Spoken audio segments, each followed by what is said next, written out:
Assalamualaikum warahmatullahi wabarakatuh. Transcript. Earlier on in today's lecture, I mentioned the importance of hand gestures and said that I touched some of these. Pardon the pun. Hand gestures are, of course, often culturally bound and can vary from group to group, but there are a few of them which, if not universal, are very common in that around the world. I'd like to focus on the history of four gestures, in particular the salute, the thumbs up, and the high five and the handshake. The salute, a gesture most associated with the military. Many have originated in the 18th century.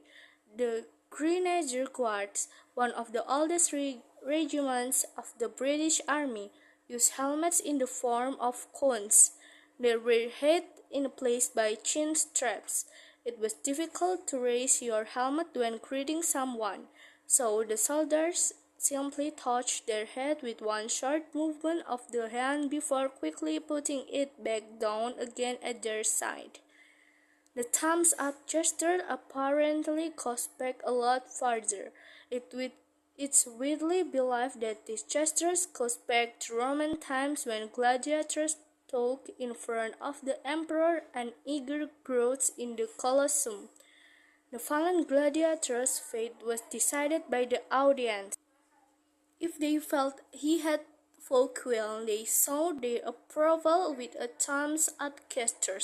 The emperor would then confirm this, and thereby would spare the gladiator's life. If the crowd gave a thumbs down, on the other hand, that meant execution. However, there are no reliable historical references to thumbs going either up or down in the Colosseum. It may be that if the crowd wanted to spare the gladiator's life, then they would actually cover up their thumb and keep it hidden. They would only extend their hand and thumb if they wanted the gladiator killed. This actually makes more sense, as the emperor could much more easily see what the crowd was indicating when looking out over a hug arena. The high five hand gesture is almost universally used as a greeting or celebration. Many see its origin in baseball.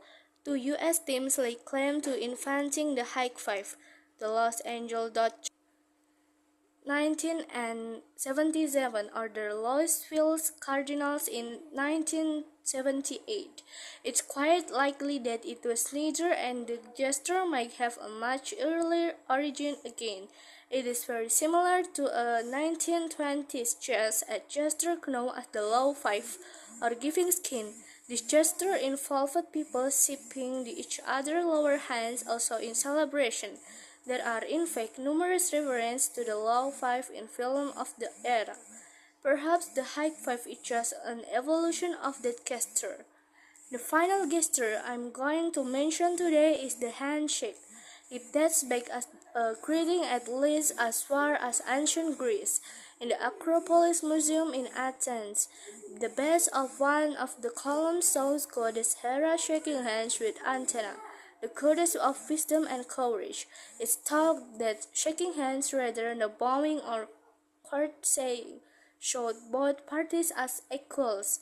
In 17th century marriage portrait in Europe, we find many examples of handshakes between husband and wife.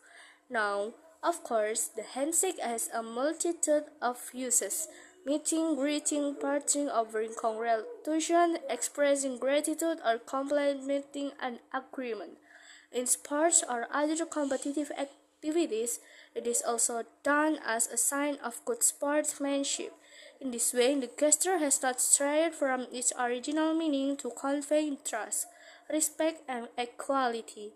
Thank you. Wassalamualaikum warahmatullahi wabarakatuh.